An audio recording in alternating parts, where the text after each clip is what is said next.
Welcome, friends, to the Soul Talk podcast, a show where we explore and uncover the path to the heart, amplifying your conscience.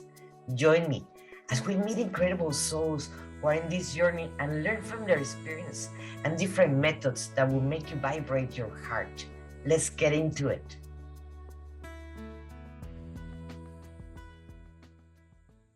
Hello, everyone. This is Monica Ramirez, the Warrior of Love, and thank you for being here in Soul Talk. And today I want to present you with Vishrant. And let me tell you about a little bit about who he is, and he will explain us more. Vishrant, it is a contemporary mystic and enlightened spiritual teacher from the Perth of Australia. And he have a very, very interesting bio, but I prefer to he let us know how he got here. He got an enlightenment. That's what we're reading. I'm reading here, and he have a very, very interesting story. So, Miss Rand, thank you so much for being here in Soul Talk. I really appreciate you. And tell us a little bit. Lovely to be here. You have life and death situations here. You went into really to a journey to get where you are now. So please let us know a little bit about you. Yeah, well, my journey on love began really in earnest when I was lost at sea, 60 miles off the coast of West Australia, and my boat was sinking. It was during a cyclone, so it was really grim. We had sharks circling the boat, and the boat was going down, and I didn't think we were going to make it. I really didn't think we were going to live. And I looked across at my partner who was well, we were both in the water because the boat had sunk uh, up to its gunnels. And we're both in the water, and we've been in the water now for about 12 hours. So I had hypothermia. And I looked across, and I realized that I'd cost her life by taking her out in this boat without checking the weather, because it was my fault. I didn't check the weather. And I looked across at her and I felt this amazing regret. But what happened next was I just felt this amazing love, this unconditional love that's just appeared out of nowhere. And it was the most beautiful thing that I had ever experienced. And so that adventure fortunately finished with us being rescued at 2 o'clock in the morning by a tanker. And that was my first experience of unconditional love. But it opened a window because it made me realize that there was more to life than what I was doing. Because at the time, I was a successful publisher in Perth, West Australia, and I had actually retired already. I was 33 years old, and I had already retired at the age of 28. But, and there's a big but, I realized I was bankrupt. Even though I was wealthy with property and money, I was bankrupt because I didn't have heart. I didn't have this unconditional love that I really wanted. And so one day at the end of that year, I walked into my offices and gave my multi-million-dollar company to my staff, everything, including 14 offices of furniture. And I walked out totally broke. I even had to declare bankruptcy because I gave everything away. I took my shoes off and I walked around Australia for 4 years looking for my heart, because I realized that it was the only thing here that was worth anything, that no amount of money, no amount of land, no amount of cars or any other type of property is worth anything compared to unconditional love. And so I walked around Australia looking for love, and I found it. I became a nobody going nowhere, which was reasonably difficult for me because I'd become such a big somebody. And I was able to really relax. And in that relaxed state and that open state, I started to experience love. And then I thought, after 4 years, I thought, what should I do with my life now? I don't want to go back into publishing. I don't want to go back into business. So I went back to university and trained as a psychotherapist and as a naturopath so I could be in service to people because I wanted to be in service to people. I wanted to help people because that's the way of the heart. In Buddhism, we call it the noble path, the way Mhm. of the heart. And I've been living the way of the heart ever since because, as far as I'm concerned, it's the only way to live. And that's up to you. We don't get taught this stuff at school. We get taught to be efficient little machines and competitors so we can get enlisted in the army and go to war. We don't get taught how to love. And it's the thing that's lacking on this planet, I think, unconditional love and the teaching of it. So I teach a way of the heart, which is unconditional love. That is beautiful. That's a beautiful story how you got there. And something that I would like to ask you, because something that you teach too, it is about ambition against commitment. And that's something that we've been debating a lot, at least with my students and everywhere I go, how much it is too much, because there is always an ambition instead of following the heart. That you how human beings can shift that, because it is a vice, always going for more and more and more in our ambition, but not necessarily spiritual, because that it is the division, or you're going for the money or you're going for the heart, just like you Yeah, did. well, there's a big difference because in ambition, you're collecting more and more and more, and you're using resistance in life to do that. In going for heart, you're not using resistance, you're going for openness because it's in openness uh, that we get to experience heart. We don't get to experience heart in closedness and defendedness. We get to experience it in openness. And ambition itself is a form of closure. Yeah, And so the more open you can be, the more love you can perceive, basically. And that's up to you because you supply the closure or the openness. that is so true. And the thing is, and that takes us out of our heart, just exactly how you had your business in that time that you were in the publishing company. It was more about the money, the ambition, having more and more and more, until you got to the beautiful conclusion in that life, that experience that you had, that it Yeah. was about the emotion of the heart, the unconditional love. And that, Mm. like you said it, it is very true. They didn't teach us that at school. They didn't teach us that at the house. They No, just teach us how to be more productive and have more and more and more of something that we might never even use. efficient little machines. Exactly. Yeah. So, Bricks in the wall. how, in your teachings, how do you teach people how to go into the unconditional love, and instead of looking for something that is gonna machine that is never gonna be satisfied? Well, well, first of all, you've got to find love. And so going into something isn't the way. You have to find love. And I found love by practicing openness. And most people don't practice openness, they practice closure. They're defended against this, they're defended against that. All defense systems are closure. Where's the openness? And so when you start practicing openness, you're preparing yourself for the way of the heart because you're getting in touch with love. Then for me, I can only talk about me. I just wanted to help people. And so I went back to school and I trained in naturopathy and psychotherapy. So I had some tools to help people with because I wasn't going to teach people business and I wasn't going to run another business.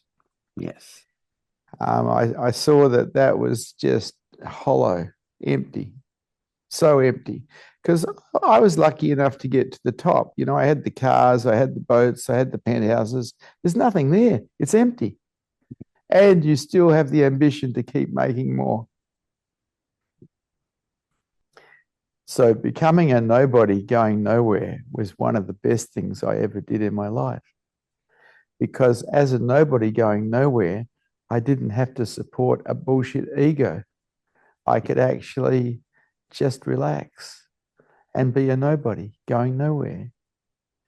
And in that relaxation, I could I could find enough openness to support the perception of love.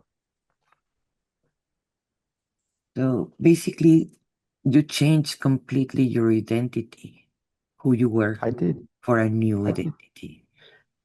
I had to leave. I had to leave Perth to do that. I walked around Australia. I had to leave Perth. I left Perth and I walked across Australia because I had to leave all my old friends and all my old family because they wanted me to come back as I was. As a matter of fact, people even offered me money to get back into business, but they didn't realize I'd given it all away because I didn't want money. I wanted heart. I realized that the most valuable thing that we can have as human beings is love. And I bet in that time, in that process of changing the money or the business and so forth, and going for the heart, it was a period in there that you went into fears. I imagine that. Fears of not having a roof or a secure roof or food in front of you. For a little bit, it did. And I recognized that I didn't have much love in my life. Mm, And I was riding a motorcycle in those days. And I noticed that I didn't want to live anymore because everybody I knew was suffering. mhm. Everybody I knew was hurting themselves in some way, victim orientation or whatever. And I found myself at one point lining up trees on my motorbike at high speed because I just wanted out of here. And then it came to me, what should I do? What should I do? Should I die or should I do something different? And I gave myself no choice. I chose to serve heart, which meant a life of service to, in my case, other people. So I understand as a linguistic programmer that once that we understand a feeling or we felt a feeling, we can bring back that emotion, like on the conditional love, to our present moment when whenever we need it. So, Okay. and I cannot imagine living into that beautiful emotion that is unconditional love, because I have felt it several times in my life. So, But but but I feel it right now for you, darling. I thank you. I love you to bits. But how you can maintain that emotion in a permanent state? Remain permanently open. You see, what I did to find love is I removed all the obstacles that were in the way of love. Everything, anything that caused contraction in me, any belief system when an expectation on it wasn't met that caused contraction in me was undone. And what I didn't know at the time, I was actually preparing my mind to be in support of enlightenment. Mm. I thought I was just preparing it for love, but I was supporting it for enlightenment as well. And so, 8 years after I started my journey for heart, I woke up in the presence of an awake teacher. But my mind was ready. It was already equanimous. It didn't contract over life. You study with Oslo. That's something that I was reading here. And Yeah. uh, and also with the in the mystery school, Yes. right? I spent a lot of time. Well, one of the things that being successful afforded me was I could pay for to go around the world and do groups. And I did 8 months of groups in Osho's mystery school in America, and I did 5 months of it in India. And the mystery schools were brilliant because it was all about reverse engineering you, Mm. taking you apart, not making you bigger, better, and more powerful like personal growth does, but actually taking away the bits and pieces that were in the way of heart. And it was amazing. Oh, I had a lot to work to do, a lot of work. No, I bet because it is taking all the programs that we have, who we think we are, and reconstructing yourself who you really want to be. not what Yeah, your well, parents were I didn't trying to even want to teach. be anything. I just didn't want all the old programming that had been given to me by my parents and by my schooling, by my government, by my religion. I felt trapped by it. So I was undoing it every opportunity I could, removing the programming that was limiting my access to heart. Mhm. So, do you have an advice how our viewers right now they can be practicing the unconditional love to themselves first? Well, you've got to start with, I want to serve heart. You've got to start with that. I want heart in my life. You've got to have that desire. Hmm. And then you have to work out how you can serve it. And so when I was walking around Australia as a bum, I started mowing people's lawns for free. I started making them dinner. I started washing their clothes. I started washing their dishes. I moved into service and I went from being a publisher who was on an extremely high wage to someone who was earning nothing just washing dishes in people's houses because I needed to get humble. And as a businessman, I was not humble. I was arrogant because I was successful and I was young. Yeah, Humility is a requirement in the service of love. that is true. And when we really look at humility, it's basically an absence of the I. Yeah. So we talk about altruism or self-service, it's an absence of the I. You just do what you do because you love to do it.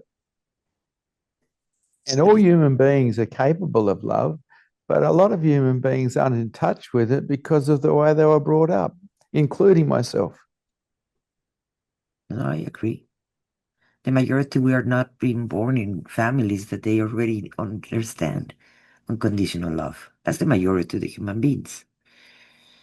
It is about No, well, I definitely wasn't born in one of those families. Probably the opposite, actually. I had a reasonably tough upbringing. My family weren't the best of families, in that my father was a workaholic and a doaholic and an alcoholic, and my mother was a stress monger. She and a rageaholic. And so I got put into boarding school when I was very young because my parents didn't want me around. And so I ended up with a lot of abandonment and betrayal wounding, which I had to heal, which I did that when I was in the mystery schools, Osho's mystery schools. mm, And that was, in a lot of ways, very, very helpful to not be wounded in those ways. Because when you're wounded with abandonment, betrayal, and rejection wounding, you can be manipulated by that wounding. And yeah. that's the bit I didn't like. I didn't like being manipulated by my wounding. So I was quite motivated to heal it. And But that's anyone can find heart if they're willing to be open. It's just up to you. This is, you create your reality by the way you think. Nobody does it to you. like at the beginning we were talking about that my name was given to me by my guides, Warrior of Love. And one of the first things I told them, like, why you're naming me Warrior of Love when I still do not even know how to love myself, respect or honor myself. And like that's exactly why we're giving you this name because that's what you have to become. And Exactly. and just worrying that it have helped me to understand what it is unconditional love. Yeah. And it was hard at the beginning. I'm not gonna deny it. It's like when have to mention my name, I hide it or I hide my face. Yeah. You're not anymore. No, not anymore.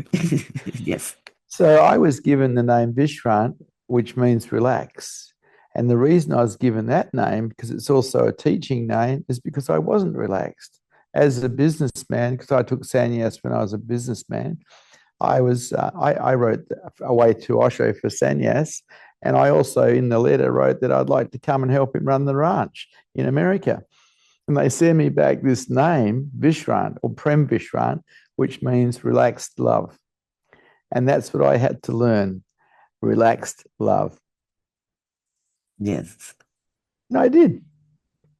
That's how funny how our guides give us what we have to work with ourselves in a way.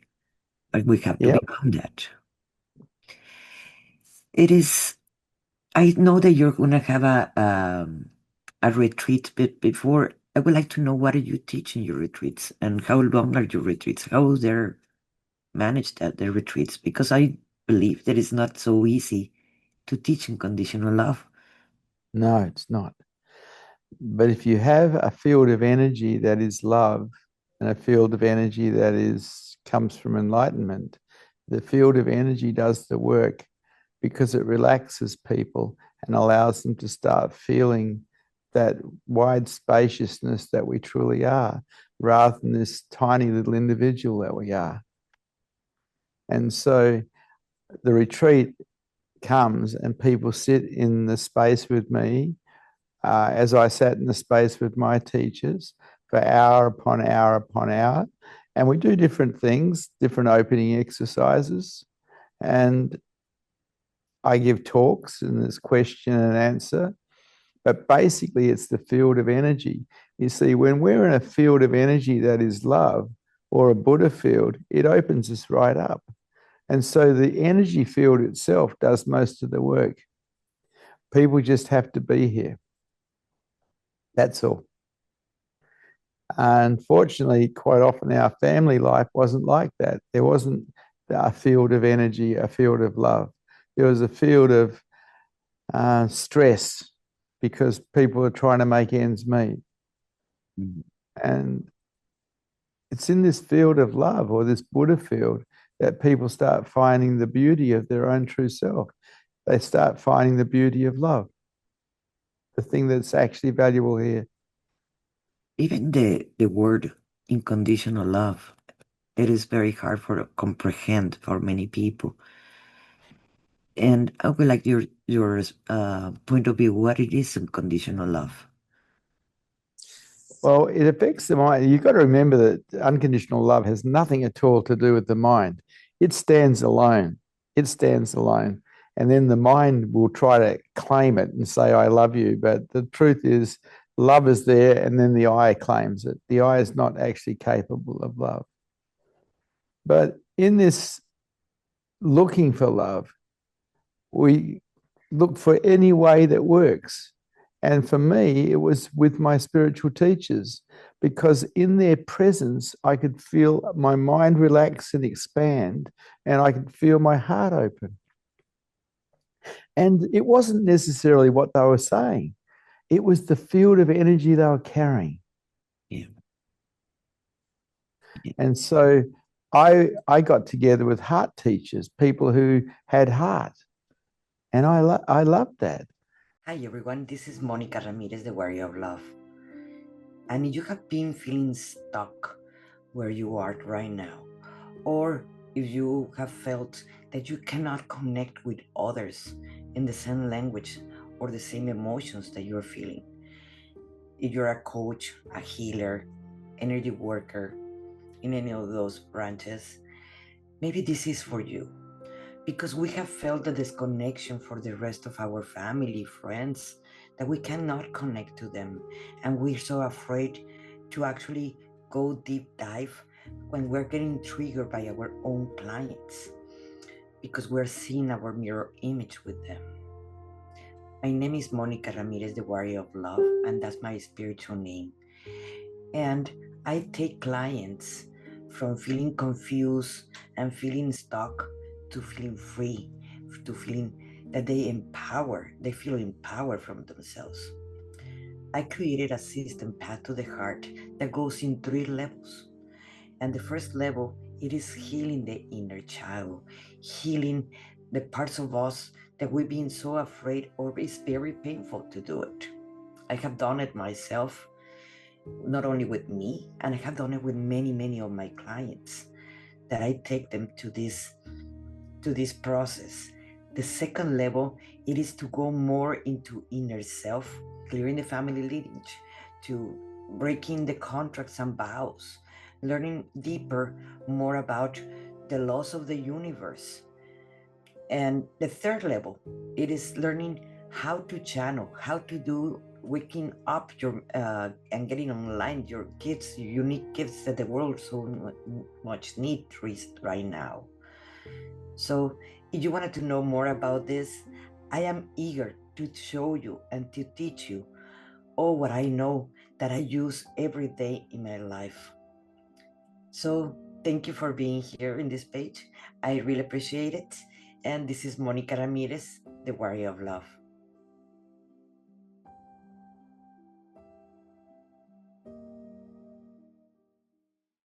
I understand that I have gone to many retreats and many places with many teachers, and something that you feel great when you're in their presence, in their energy, in their field.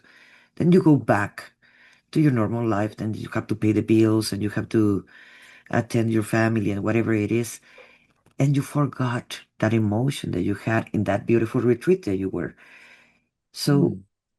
how you can convey, like I mentioned, I asked at the beginning, how you can be in a permanent, unconditional love after the retreat ended, when you're at home and you have to pay the bills. Yeah. You You, have to be open. You see, if we close up for any reason whatsoever, maybe a bill upsets us, well, we're cutting ourselves off from the perception of love because love becomes obvious in openness and disappears in closeness. mm, And so we look at, well, are we open or are we closed? Are we supporting openness or are we supporting closure through our defendedness or whatever? What are we actually supporting here? Are we supporting something here that will support the perception of love or are we not? yeah, yes, I can see that. Well, I'm not perfect. I'm still working with myself. I'm far away from enlightenment. But I can tell you that when I get into those moments, that is like, oh my God, the bills are piling up. I have to pay this and this, and then I make my list of things to pay. And the fear, and of course the ego comes into our Okay, head. And I it's, understand. You have to know how to deal with fear because fear is closure. Fear is the enemy of enlightenment. yes. I learned to deal with fear when I was a boy because I was a diver, underwater diver. I even got my C class certificate when I was 10 years old, which is for diving underwater with tanks.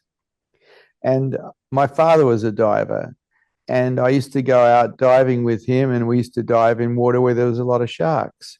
And I had a terror of being eaten by sharks, an absolute terror. And I realized that the terror was stopping me from getting in the water. And so at some point, I just made it okay for the sharks to eat me. I made it okay for me to die. And in not resisting the fear, but instead of making it okay, fear died. Yeah. Fear only survives if we resist what it is we're frightened of.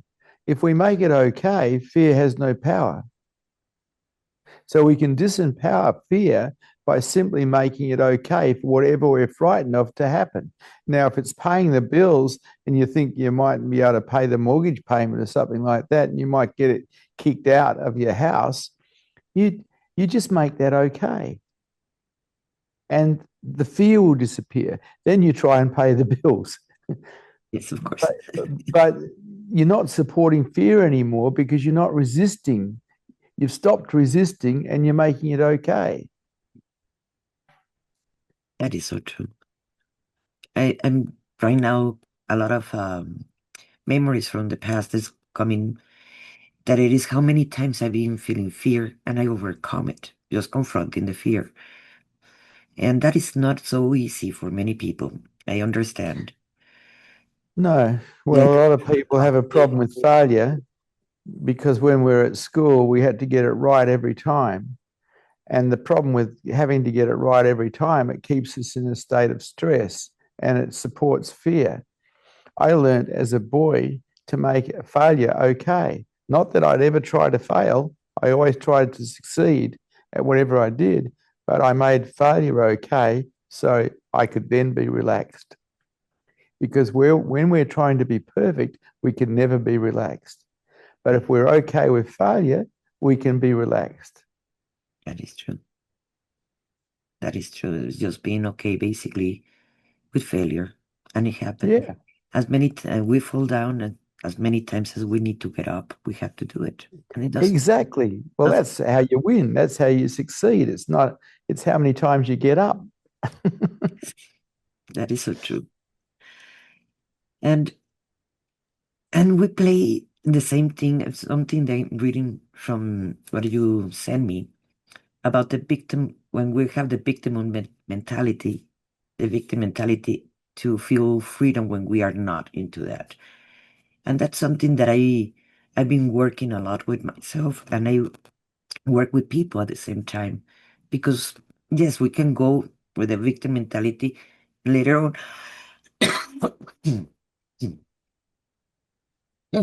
Sorry. We go with the perpetrator mentality, and in the same with the same people that were playing the victim mentality, because it's all just games that we play Yeah. everybody.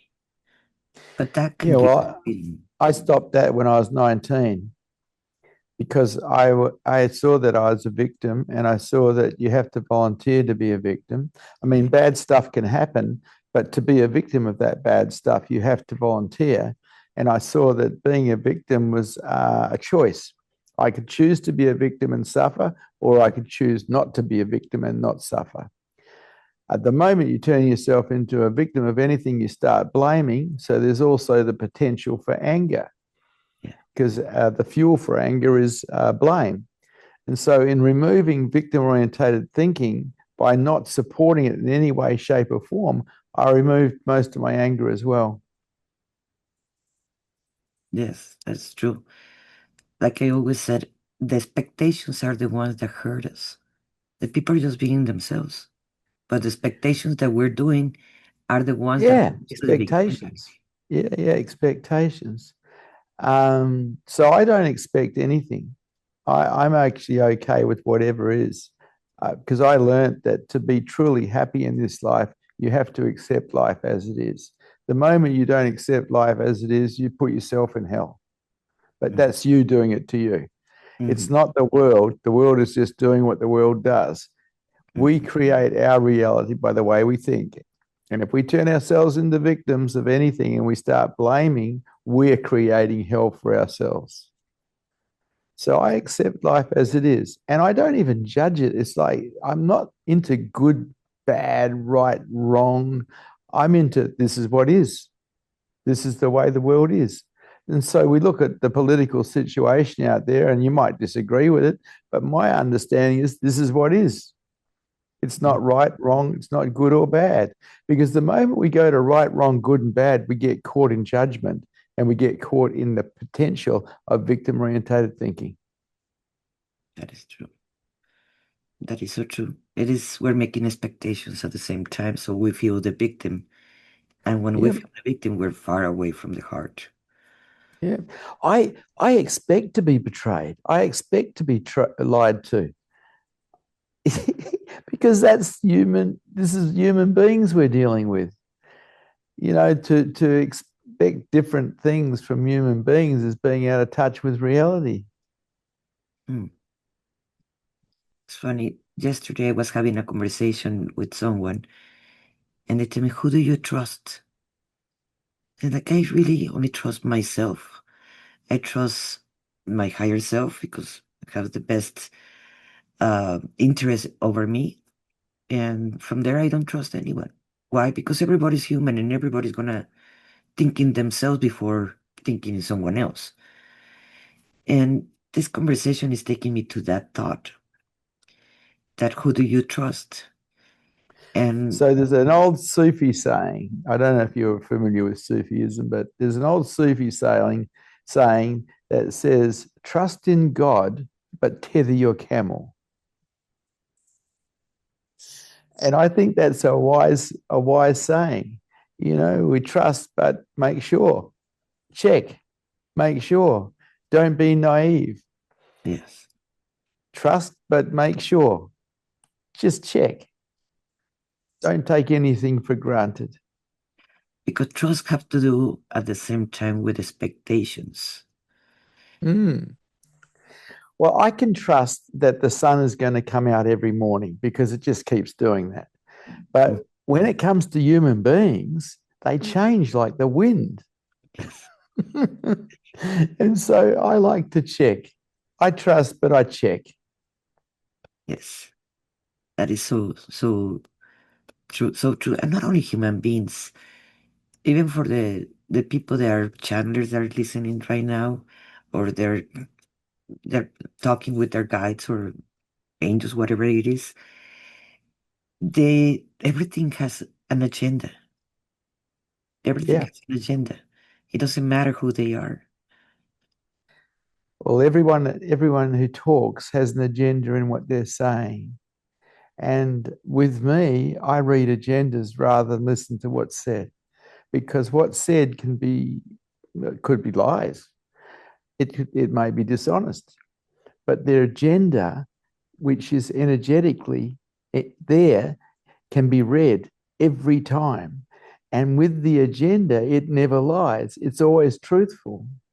And so I look for people, when I'm talking to people, I'm looking at their agendas, not what they're saying. Yeah. This conversation have been very, very helpful. And like if we trust in the spirits, it's exactly what I was needing to hear. Because all these questions I've been asking myself and working with myself. And it's exactly what I was just needing in this moment. Thank you. Oh, you are very, very welcome. It's been my pleasure talking to you. And tell us a little bit when it's gonna be and where is gonna be your retreat. When's the retreat? 24th of January. We have a retreat in Perth, West Australia. Uh, it's a live in retreat, but it can be attended online as well. Okay. Yeah. So I will be 4 days. and I will Four be days. posting the link. I'm gonna be posting the link down below this video. So like that, if anyone is interested, they can Okay. they can register in your retreat. Yeah. Because yes, feeling the unconditional love for ourselves, it can be just a game shifter in everything that we do. It's what the world needs. Yeah, The world needs more love, yes. and only we can supply it, really. Only And it's we can be in touch with it. and we just move the resistance that we have for our loving our own selves. And that comes with a lot of resistance sometimes because we judge ourselves. Exactly with our Openness counts for everything. You've got to accept yourself as you are. yeah. We're all imperfect. That's okay, but you have to accept it. We're all being programmed badly, all of us. And you just have to accept that. Because when you can accept yourself, you can relax. And in that relaxation, you can open up and perceive love. When you're judging yourself harshly, it's very hard to experience love. Become Yes, your own best friend. yes. And how many times we betray ourselves trying to people please or trying to look for love outside of ourselves. That's when we are far away to loving ourselves, right? Yeah, well, that's looking for love. Are we looking for love? It might be what we're looking for. We might be looking to be taken care of in some way. It, love is the most beautiful thing, but it can't be owned. You can't own love. You can experience love, but you can't own it. And so you can't really give love either. You can be open enough to experience it. And that's the most beautiful thing in the world. And then you can take care of people from that space. And that might seem loving because it is, but it's because you're in touch with love. That is so true. That is so true. Miss Rand, it's been really my pleasure to meet you and have this conversation with you. Do you have something else that you would like to add to this conversation for our viewers? Yeah. I love you all. Thank you. Thank you so much. And for all our viewers, if you felt that, share it with someone else. Maybe someone else, I bet they want to feel that too. Thank you so much for listening. Thank you, Vishrant. It was my pleasure to have you. And don't forget, on January 24th, is going to be this beautiful retreat for 4 days that is going to be online or in person if you're close to Australia or you can travel to Australia. And if not, hey, we can have it online too. Thank you so much. Thank you, Vishrant. Thank you very much. Thank you.